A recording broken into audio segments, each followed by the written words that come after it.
Welcome to the Journal Club for this week. This is a case report with the title of Non-Surgical Endodontic Management of a Molar Paramolar Fusion in Mandibular Molar. This case report was done by Indian group and newly published in the JOE.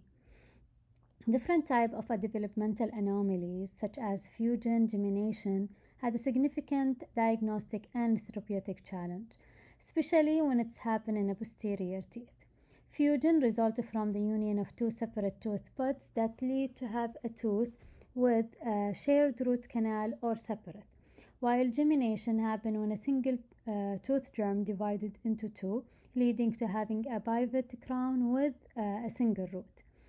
Those anomalies and other like a supernumerary tooth all leads to having some irregular morphology that lead to a complexity in diagnosis and treatment. So this case report of a 24-year-old patient with no medical issue. He presented to the clinic with a chief complaint that has a prolonged sensitivity to hot and cold in the mandibular right area.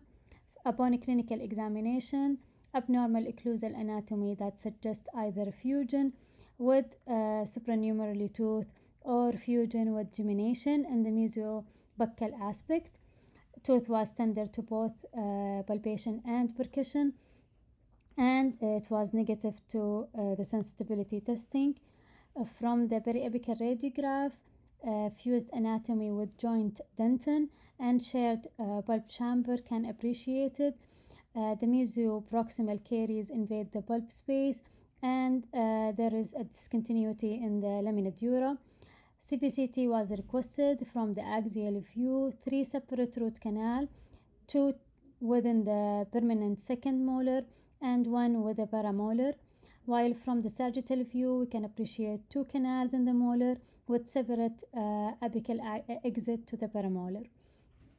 And after that, the case was diagnosed as a pulp necrosis with symptomatic apical periodontitis.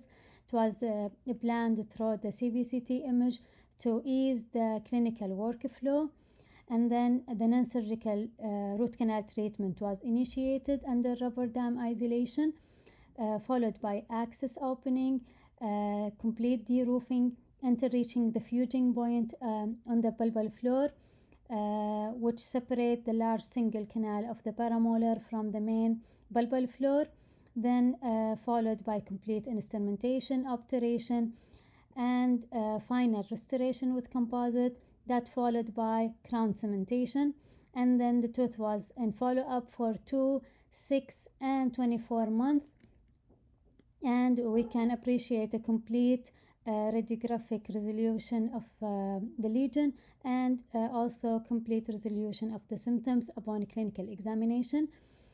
So this case report describes a successful non-surgical endodontic management of a rare fusion case between mandibular, molar, and paramolar, and it's emphasized in the critical role of having a CBCT image in diagnosing and managing difficult anatomy and complex morphology that usually the conventional radiograph fail to reveal such anatomy. And thank you.